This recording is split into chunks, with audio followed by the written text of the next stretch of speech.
শুনছেন বিভূতিভূষণ বন্দ্যোপাধ্যায় রচিত পথের পাঁচালী।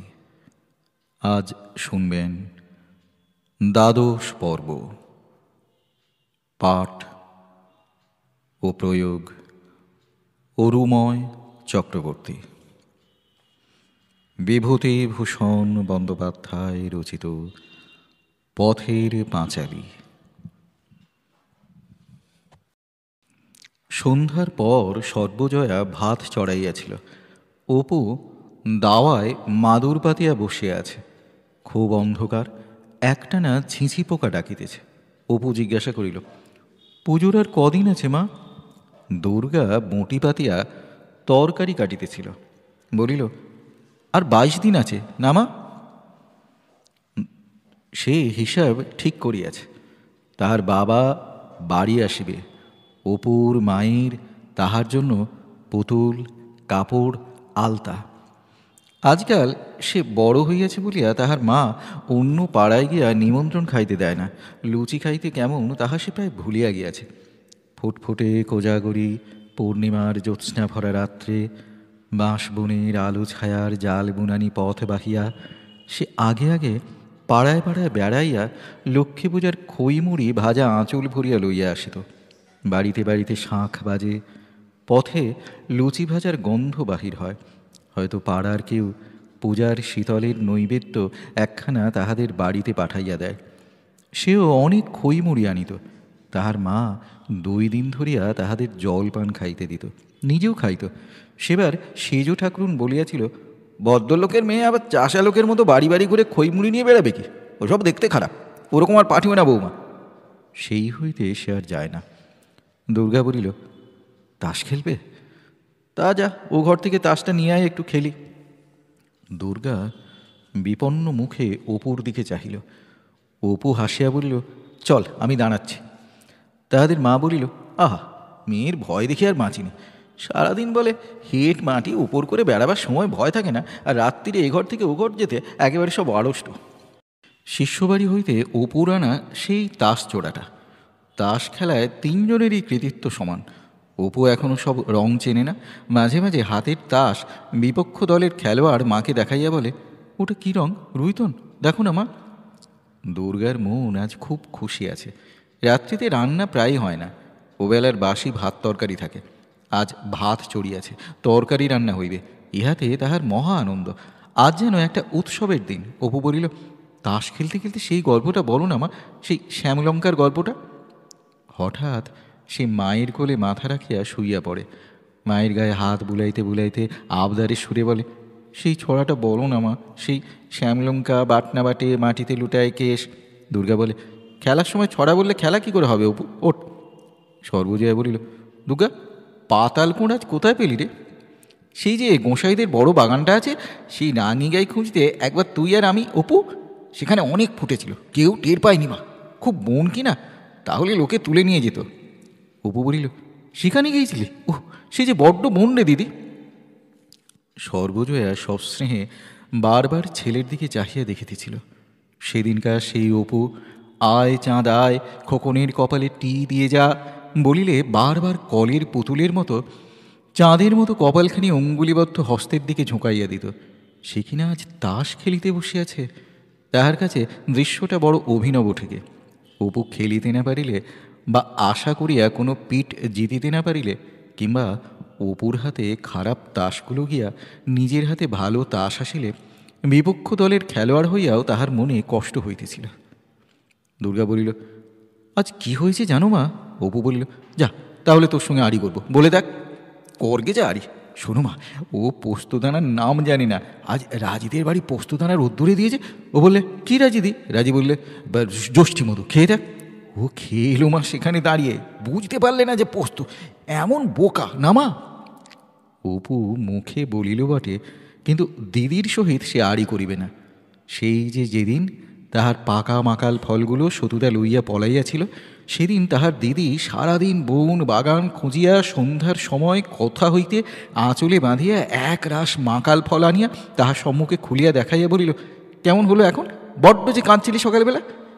সে সন্ধ্যায় কিসে সে বেশি আনন্দ পাইয়াছিল, মা কাল ফলগুলো হইতে কি দিদির মুখের, বিশেষ করিয়া তাহার ডাগর চোখের মমতা ভরা স্নিগ্ধ হাসি হইতে, তাহা সে জানে না। ছক্কার খেলা অপু, বুঝে সুঝে খেলিস। দুর্গা মহা খুশির সহিত তাস কুড়াইয়া সাজাইতে লাগিল।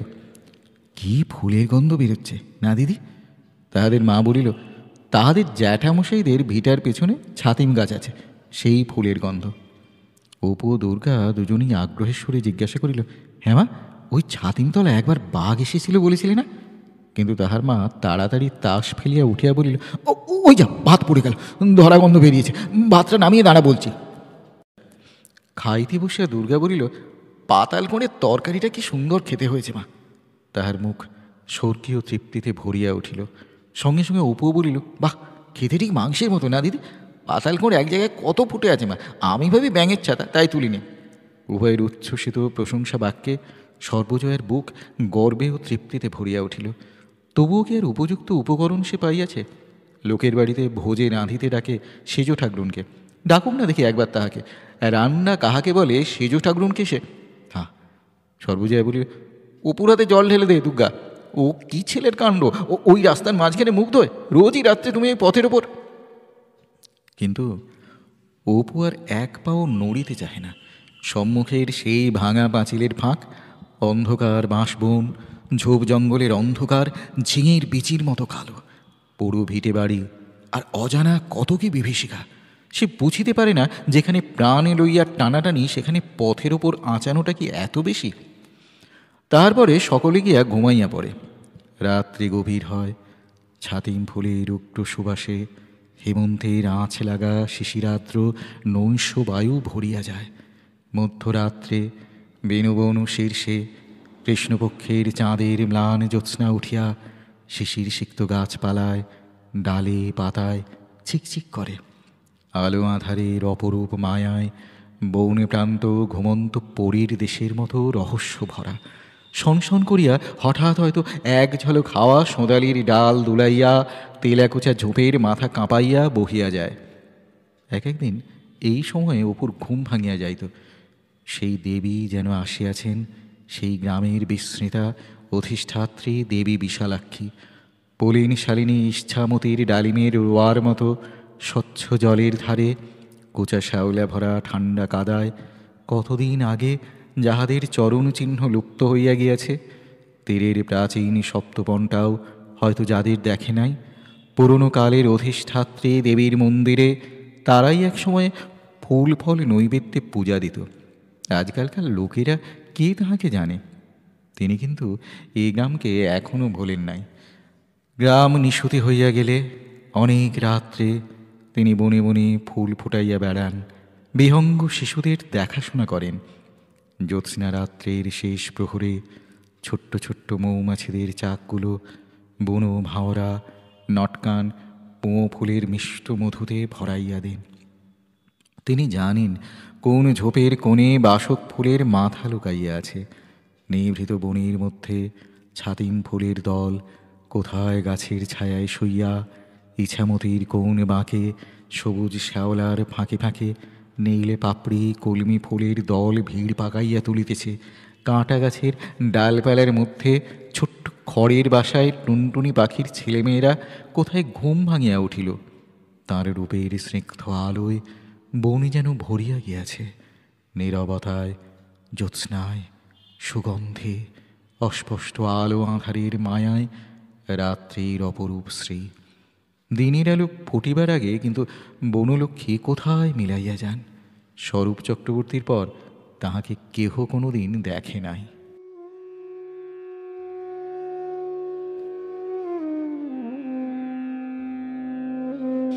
গ্রামের অন্নদা রায় মহাশয় সম্প্রতি বড় বিপদে পড়িয়াছেন। গ্রামের জরিপ আসাতে উত্তর মাঠে তাঁবু পড়িয়াছে। জরিপের বড় কর্মচারী মাঠের মধ্যে নদীর ধারে অফিস খুলিয়াছেন। ছোটোখাটো আমলাও সঙ্গে আসিয়াছে বিস্তর। গ্রামের সকল ভদ্রলোকই কিছু জমি জমার মালিক। পিতৃপুরুষের অর্জিত এইসব সম্পত্তির নিরাপদ কুলে জীবনতরণীর লগিকষে আপমতিয়া জড় পদার্থের ন্যায় উদ্যমহীন গতিহীন নিষ্ক্রিয় অবস্থায় দিনগুলি একরূপ বেশি কাটিতেছিল। কিন্তু এবার সকলেই একটু বিপদগ্রস্ত হইয়া পড়িয়াছেন। রাম হয়তো শ্যামের জমি নির্বিবাদে নিজের বলিয়া ভোগ করিয়া আসিতেছে। যদু 10 বিঘার খাজনায় 12 বিঘা নিরুপদ্রবে দখল করিয়াছে। এতদিন যাহা পূর্ণ শান্তিতে নিষ্পন্ন হইতেছিল, এইবার সেই সকলের মধ্যে গোলমাল পৌঁছিল। বিপদ একরূপ সর্বজনীন হইলেও অন্নদারায়ের বিপদ একটু অন্য ধরনের বা একটু বেশি গুরুতর। তাহার এক জ্ঞাতি ভ্রাতা বহুদিন যাবৎ পশ্চিম প্রবাসী। এতদিন তিনি উক্ত প্রবাসী জ্ঞাতির আম কাঁঠালের বাগান ও জমি নির্বিঘ্নে ভোগ করিতেছিলেন এবং সম্পূর্ণ ভরসা ছিল জরিপের সময় পারিয়া উঠিলে সবই অন্ততপক্ষে কতকাংশ নিজের বলিয়া লিখাইয়া লইবেন। কিন্তু কি জানি গ্রামের কে উক্ত প্রবাসী জ্ঞাতিকে কি পত্র লিখিয়াছে, ফলে অদ্য দিন 10 হইল জ্ঞাতি ভ্রাতার জ্যৈষ্ঠ পুত্রটি জরিপের সমস্ত বিষয় সম্পত্তি দেখাশোনা করিতে আসিয়াছে। মুখের গ্রাস তো গেলই, তাহা ছাড়া বিপদ আরও আছে। ওই আত্মীয়ের অংশের ঘরগুলি বাড়ির মধ্যে ভালো। রায় মহাশয় গত 20 বৎসর সেগুলি নিজে দখল করিয়া আসিতেছেন, সেগুলি ছাড়িয়া দিতে হইয়াছে। জ্ঞাতি পুত্রটি শৌখিন ধরনের কলেজের ছেলে, একখানিতে সই একখানিতে পড়াশুনো করে। ওপরের ঘরখানি হইতে সিন্দুক বন্দকি মাল কাগজপত্রাদি সরাইয়া ফেলিতে হইয়াছে। নিচের যে ঘরে পালিতপাড়া হইতে সস্তা দরে কেনা 20 বর্গা রক্ষিত ছিল, সে ঘরও শীঘ্র ছাড়িয়া দিতে হইবে। বৈকালবেলা অন্নদারায়ের চণ্ডীমণ্ডপে পাড়ার কয়েকটি লোক আসিয়াছেন। এই সময় পাশা খেলার মজলিস বসে, কিন্তু অদ্য এখনও কাজ মেটে নাই। অন্নদারায় একে একে সমাগত খাতকপত্র বিদায় করিতেছিলেন। উঠোনের রোয়াকের ঠিক নিচেই এক অল্পবয়সী কৃষকবধূ একটা ছোট ছেলে সঙ্গে লইয়া অনেকক্ষণ হইতে ঘোমটা দিয়া বসিয়াছিল। সেইবার তাহার পালা আসিয়াছে ভাবিয়া উঠিয়া দাঁড়াইল। রায় মহাশয় মাথা সামনে একটু নিচু করিয়া চশমার ওপর হইতে তাহার দিকে তাকিয়া বলিলেন, কে তোর আবার কি? কৃষক বধূটি আঁচলের খুঁট খুলিতে খুলিতে নিম্নস্বরে বলিল, মই কিছু টাকার জোগাড় করেছি অনেক কষ্টে, মোর টাকাটা নেন আর গোলার চাবিটা খুলে দেন, বড্ড কষ্ট যাচ্ছে মনিব ঠাকুর, সে আর কী বলবো। অন্নদারায়ের মুখ প্রসন্ন হইল, বলিলেন, ওরে নেও তোর টাকাটা গুনে, খাতাখানে দেখো তারিখটা, সুদটা আরেকবার হিসেব করে দেখো। কৃষকবধূ আঁচলের খুঁট হইতে টাকা বাহির করিয়া হরিহরের সম্মুখে রোয়াকের ধারে রাখিয়া দিল। হরিহর গুনিয়া বলিল, 5 টাকা। রায় মহাশয় বলিলেন, আচ্ছা জমা করে দাও, তারপর 8 টাকা কই? ওই এখন নেন, তারপর দেবো, মুই গতর খাটিয়ে শোধ করে তুলব। এখন ওই নিয়ে মোর গোলার চাবিটা খুলে দেন, মোর মা তোরে দুটো খেয়ে তো আগে বাঁচাই, তারপর কদ্দর ফুটো হয়ে গিয়েছে, সে না হয়। এমন নিরুদ্বেগে কথা বলিতেছিল যেন গোলার চাবি তাহার করতলগত হইয়া গিয়াছে। রায় মহাশয়কে চিনিতে তাহার বিলম্ব ছিল। রায় মহাশয় কথা শেষ করিতে না দিয়াই বলিলেন, বাড়ি দেখছি মাগির আবদার, 40 টাকার কাছাকাছি শুধু আসলে বাকি, 5 টাকায় নিচে নিয়ে গোলা খুলে দেন, ছোট লোকের কাণ্ডই আলাদা, যা এখন দূর দিক করিস নে। কৃষকবধূ চণ্ডীমণ্ডপের অন্য কাহারও অপরিচিতা নহে। দিনু ভট্টাচার্য যে চোখে ভালো দেখিতেন না, বলিলেন, কে অন্নদা? ওই ও পাড়ার তমরেজের বউ, 3-4 হলো তমরেজ না মারা গিয়েছে, শুধু আসলে 40 টাকা বাকি, তাই মরবার দিনই বিকেল থেকে গলার চাবি দিয়ে রেখেছে, এখন গলা খুলে দেন, হ্যান করুন ত্যান করুন। পায়ের তলা হইতে মাটি সরিয়া গেলেও তমরেজের বউ অত চমকিয়া উঠিত না। সে ব্যাপার এখন অনেকটা বুঝিল। আগাই আসিয়া বলিল, ও কথা বলবেন না মনিব ঠাকুর, মোর খোকার একটা রূপোর নিম ফল ছিল, ও বছর গড়িয়ে দিয়েছিল, তাই মোদা শাকের দোকানে বিক্রি করলে 5 টাকা দিলে। ছেলে মানুষের জিনিস বেচবার ইচ্ছে ছিল না, তা কি করি, এখন দুটো খেয়ে বাঁচি। ভাবলাম এরপর দিন দেন মালিক তো মোর বাছারে, মুই আবার নিম ফল গড়িয়ে দেবো। তা দেন মনিব ঠাকুর চাবিটা গিয়ে। যা যা এখন যা, এসব টাকাগুড়ির কাণ্ড কি নাকে গাঁদলেই মেটে? তা মেটে না, সে তুই কি বুঝবি, থাকতো তো স্বামী তো বুঝতো। যা এখন দিক করিস নি, ওই 5 টাকা তোর নামে জমা রইল, বাকি টাকা নিয়ে আয়, তারপর দেখা যাবে। অন্নদারায় চশমা খুলিয়া খাপের মধ্যে পড়িতে পড়িতে উঠিয়া পড়িলেন ও বাড়ির ভেতর চলিয়া যাইবার উদ্যোগ করিলেন। তমরেজের বউ আকুল সুরে বলিয়া উঠিল, কনে যান ও মনিব ঠাকুর, মোর খোকার একটা উপায় করে যান। ওরে মুই খাওয়াবো কি, 1 পয়সায় মুড়ি কিনে দেবার যে পয়সা নেই, মোর গলা না খুলে দেন, মোর টাকা কটা মোরে ফেরত দেন। রায় মহাশয় মুখ খেঁচাইয়া বলিলেন, যা যা, সন্ধ্যেবেলা মাগি ফ্যাচ ফ্যাচ করিস, 1 মুঠো টাকা জলে যাচ্ছে, তার সঙ্গে খোঁজ নেই, গলা খুলে দাও, টাকা ফেরত দাও। গোলায় গিয়েছে তোর জোর শরীর চারিক ধান, তাতে টাকা শোধ যাবে? ও 5 টাকা উসুলে রইল, আমার টাকা দেখবো না? ওর ছেলে কি খাবে বলে দাও। ছেলে কি খাবে তা আমি কি জানি, যা পারিস তো নালিশ করে খোলাগে যা। রায় মহাশয় বাড়ির মধ্যে চলিয়া গেলে দিনু ভট্টাচার্য বলিলেন, হ্যাঁ গো বউ, তোমরে যে কদিন হলো কই তা তো? বৌদ্ধবারের দিন বাবা ঠাকুর, হাঁটতে ভাঙন মাছ আনলে, পেঁয়াজ দিয়ে রাঁধলাম, ভাত দিলাম। সহজ মানুষ, ভালো খেলে দিব্যি। কে বললে মোর শীত করছে, কাঁথা চাপা দিয়ে দাও, দিলাম। ওমা, সইতে তারা উঠতে না উঠতে মানুষ দেখি আর সারা শব্দ দেয় না। দুপুর হতে না হতে মোরে পথে বসিয়ে, মোর কোকালে পথে বসিয়ে। চোখের জলে তাহার গলা আটকাইয়া গেল। মিনতির সুরে বলিল, আপনারা একটু বলেন, বলে গোলার চাবিটা দিয়ে দেন। সংসারে বড্ড কষ্ট হয়েছে, কষ্ট কি মুই বাকি রাখবো, যে করে হোক। এই সময়ে নবাগত জ্ঞাতিপুত্রটি আসিয়া পড়াতে কথাবার্তা বন্ধ হইল। দিনু বলিলেন, এসো নিরেন বাবাজি, মাঠের দিকে বেড়াতে গিয়েছিলে বুঝি? এই তোমার বাপ ঠাকুরদার দেশ, বুঝলে? কীরকম দেখলে বলো? নীরেন একটু হাসিল। তাহার বয়স 21-22 বেশি নয়, বেশ বলিষ্ঠ গড়ন, সুপুরুষ। কলিকাতার কলেজে আইন পড়ে। অত্যন্ত মৌনী প্রকৃতির মানুষ। দেখিবার জন্য পিতা কর্তৃক প্রেরিত হইলেও কাজকর্ম সে কিছুই দেখে না, বোঝেও না। দিন রাত নোভেল পড়িয়া ও বন্দুক ছুঁড়িয়া বেড়ায়। সঙ্গে একটি বন্দুক আনিয়াছে, শিকারের ঝোঁক খুব। নীরেন ওপরে নিজের ঘরে ঢুকিতে গিয়া দেখিল গোকুলের স্ত্রী ঘরের মেঝেতে বসিয়া পড়িয়া মেঝে হইতে কি খুঁটিয়া তুলিতেছে। দূরের দিকে যাইতেই তাহার নজর পড়িল তাহার দামি বিলাতি আলোটা মেঝেতে বসানো। উহার কাঁচের ডোমটা ভাঙিয়া চুরমার হইয়াছে, সারা মেঝেতে কাঁচ ছড়ানো। দোরের কাছে জুতার শব্দ পাইয়া গোকুলের স্ত্রী চমকাইয়া পিছন ফিরিয়া তা চাহিল। সে আঁচল পাতিয়া মেঝে হইতে কাঁচের টুকরাটি খুঁটিয়া খুঁটিয়া তুলিতেছিল। ভাবে মনে হয় প্রতিদিনের মতো ঘর পরিষ্কার করিতে আসিয়া আলোটি জ্বালিতে গিয়াছিল, কি করিয়া ভাঙিয়া ফেলিয়াছে, এবং আলোর মালিক আসিবার পূর্বেই নিজের অপরাধের চিহ্নগুলি তাড়াতাড়ি সরাইয়া ফেলিবার চেষ্টায় ছিল। হঠাৎ বামাল ধরা পড়িয়া অত্যন্ত অপ্রতিভ হইয়া উঠিল। ক্ষতিকারিণীর লজ্জার ভাবটা লঘু করিয়া দিবার জন্যই নীরেন হাসিয়া বলিয়া উঠিল, এই যে বৌদি, আলোটা ভেঙে বসে আছেন বুঝি? এই দেখুন, ধরা পড়ে গেলেন। জানেন তো আইন পড়ি। আচ্ছা, এখন একটু চা করে নিয়ে আসুন তো বৌদি, চট করে, দেখি কেমন কাজের লোক। দাঁড়ান, আলোটা জ্বেলে দিই। ভাগ্যিস বাক্সে আর একটা ডুম আছে। গোকুলের স্ত্রী সলজ্জ সুরে বলিল, দেশলাই আনবো ঠাকুরপো? নীরেন কৌতুকের সুরে বলিল, দেশলাই আনেননি, তবে আলো বেড়ে কী করছিলেন শুনি? বধূ এবার হাসিয়া ফেলিল। নিম্ন সুরে বলিল, ঝুল পড়ে রয়েছে, ভাবলাম একটু মুছে দিই। তা যেমন কাঁচটা নামাতে গেলাম, কি জানি ওসব ইংরেজি কলের আলো। কথা শেষ না করিয়াই সে পুনরায় সলজ্জ হাসিয়ার নিচে পলাইল। নীরেন 10-12 দিন আসিয়াছে বটে। সম্পর্কে বৌদিদি হইলেও গোকুলের স্ত্রীর সঙ্গে তাহার বিশেষ আলাপ হয় নাই। কাঁচ ভাঙার সন্ধ্যা হইতে উভয়ের মধ্যে নূতন পরিচয়ের সংকোচটা কাটিয়া গেল। নীরেন অবস্থাপন্ন পিতার পুত্র, তাহার উপর বাংলাদেশের পাড়াগাঁয়ে এই প্রথম আসা। নিঃসঙ্গ আনন্দহীন প্রবাসে দিনগুলি কাটিতে চাহিতেছিল না। সমবয়সী বৌদির সহিত পরিচয়ের পথটা সহজ হইয়া যাওয়ার পর হইতে সকাল সন্ধ্যায় চা পানের সময়টি সহজ আদান প্রদানের মাধুর্যে আনন্দপূর্ণ হইয়া উঠিল। দুপুরে সেদিন দুর্গা বেড়াইতে আসিল। রান্নাঘরের দুয়ারে মুখি মারিয়া বলিল, কি রাঁধছ গো ও খুড়িমা? বধূ বলিল, আয় মা, একটু কাজ করে দিবি, একার পেরে উঠছি না। দুর্গা মাঝে মাঝে যখনই আসে খুড়িমার কার্যে সাহায্য করে। সে মাছ কুটিতে কুটিতে বলিল, হ্যাঁ খুড়িমা, এই কাঁকড়া কোথায় পেলে? এই কাঁকড়া তো খায় না। কেন খাবে না রে? দূর, বিধু জেলিনি বলে গেল এই কাঁকড়া সবাই খায়। হ্যাঁ খুড়িমা, ওমা সে কি, তুমি কিনলে? কিনলামই তো, ওই অতগুলো 5 পয়সা দিয়েছে বিধু। দুর্গা কিছু বলিল না, মনে মনে বলিল, খুড়িমার আর সব ভালো, কেবল একটু বোকা। এ কাঁকড়া আবার পয়সা দিয়ে কেনেই বাকে, খাই বাকে। ভালো মানুষ পেয়ে বিধু ঠকিয়ে নিয়েছে। সঙ্গে সঙ্গে এই সরলা খুড়িমাটির ওপর তাহার স্নেহ নিবিড়তর হইয়া উঠিল। সেদিন নাকি গোকুল কাকা খুড়িমার মাথায় খড়মের বাড়ি মারিয়াছিল। স্বর্ণ গোয়ালিনী তাহাদের বাড়ি গল্প করে।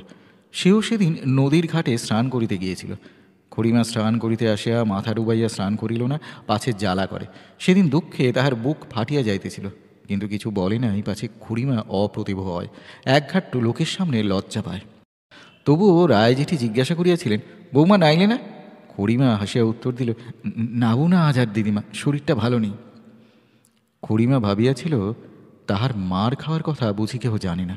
কিন্তু খুড়িমা ঘাট হইতে উঠিয়া গেলেই রায় জেঠি বলিল, দেখেছ বউটাকে কী রকম মেরেছে গোগলো, মাথার চুলে রক্ত একবারে আটা হয়ে হেঁটে আছে। রায় জেঠির ভারী অন্যায়, জানো তো বাবু। তবে আবার কেন জিজ্ঞাসা করাইবা কেন, আর সকলকে বলাইবা কেন? মাছ ধুইয়া রাখিয়া চলিয়া যাইবার সময় দুর্গা ভয়ে ভয়ে বলিল, খুড়িমা, তোমাদের চিঁড়ের ধান আছে? মা বলছিল অপু চিঁড়ে খেতে চেয়েছে। তা আমাদের তো এবার ধান কেনা হয়নি। গোকুলের বউ চুপি চুপি বলিল, আসিস এখন দুপুরের পর। দালানের দিকে ইশারায় দেখাইয়া বলিল, ঘুমলে আসিস।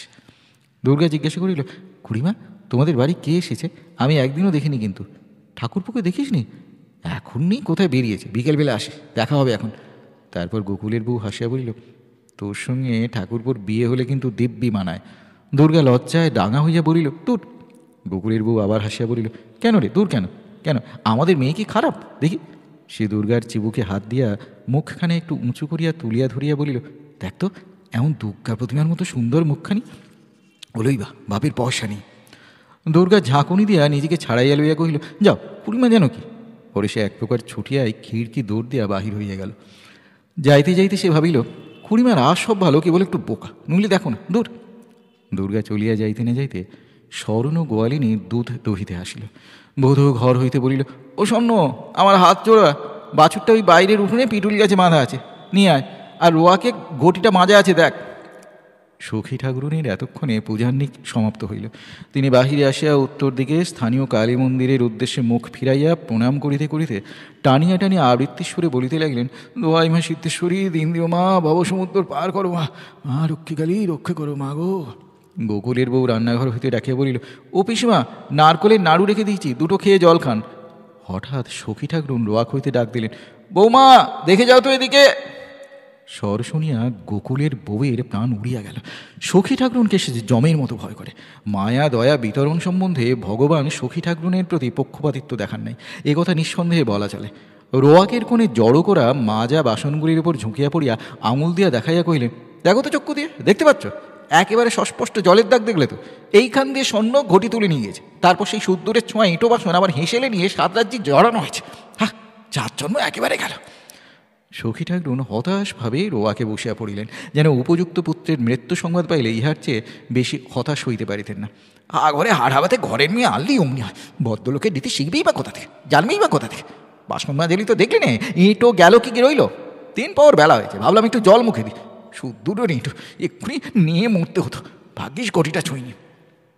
গোকুলের বউ বিষণ্ণভাবে দাঁড়াইয়া ভাবিতেছিল, কেন মরতে স্বর্ণ পোড়ার মুখীকে ঘটি তুলে নিতে বললাম, নিজে দিলেই হতো। সখী ঠাকুরুন মুখ খিঁচিয়ে বলেন, ধিঙ্গে হয়ে দাঁড়িয়ে রয়ে যায়, যাও হাঁড়ি করে ফেলে দাও গে, বাসন কোসন মেজে আনো, ফের রান্নাঘরে গোবর দিয়ে নিয়ে এসো, যত লক্ষ্মী ছাড়া ঘরের মেয়ে জুটে সংসারটাকে ছাড়কার করে দিলে। সখী ঠাকুরুন রাগে গড়গড় করিতে করিতে ঘরে ঢুকিলেন। বাহিরের খররৌদ্র তাহার সহ্য হইতেছিল না। হুকুম মতো সকল কাজ সারিতে বেলা একেবারে পড়িয়া গেল।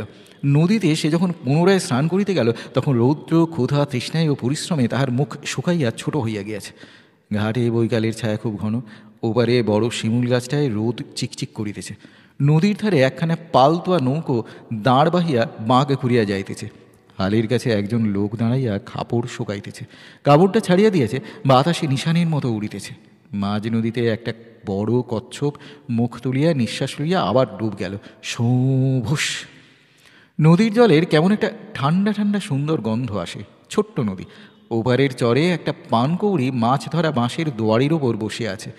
এই সময় প্রতিদিন তাহার শৈশবের কথা মনে পড়ে। পানকৌড়ি, পানকৌড়ি, ডাঙায় উঠো সে। গোকুলের বউ খানিকক্ষণ পানকৌড়িটির দিকে চাহিয়া রহিল। মায়ের মুখ মনে পড়ে।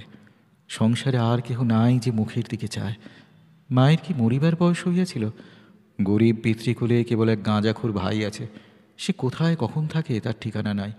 গত বৎসর পূজার সময় এখানে আসিয়া 4 দিন ছিল। সে লুকাইয়া লুকাইয়া ভাইকে নিজের বাক্স হইতে যাহা সামান্য কিছু পুঁজি, সিকিটা দুয়ানিটা বাহির করিয়া দিত। পরে একদিন সে হঠাৎ এখান হইতে উধাও হয়। চলিয়া গেলে প্রকাশ পাইল যে এক কাবুলি আলোয়ান বিক্রেতার নিকট একখানি আলোয়ান ধারে কিনিয়া তাহার খাতায় ভগ্নিপতির নাম লিখাইয়া দিয়াছে। তাহা লইয়া অনেক হইচই হইল। পেদ্রিকুলের অনেক সমালোচনা, অনেক অপমান। ভাইটির সেই হইতে আর কোনো সন্ধান নাই। নিঃসহায় ছন্ন ছাড়া ভাইটার জন্য সন্ধ্যাবেলা কাজের ফাঁকে মনটা হু হু করে। নির্জন মাঠের পথের দিকে চাহিয়া মনে হয়, গৃহহারা পথিক ভাইটা হয়তো দূরের কোনো জনহীন আধার মেঠো পথ বাহিয়া একা কোথায় চলিয়াছে। রাত্রে মাথা গুঁজিবার স্থান নাই, মুখের দিকে চাহিবার কোনো মানুষ নাই। বুকের মধ্যে উদ্বেল হইয়া ওঠে। চোখের জলে ছায়া ভরা নদীর জল, মাঠ ঘাট, ওপারের শিমুল গাছটা, বাঁকের মোড়ে বড় নৌকাখানা, সব ঝাপসা হইয়া আসে।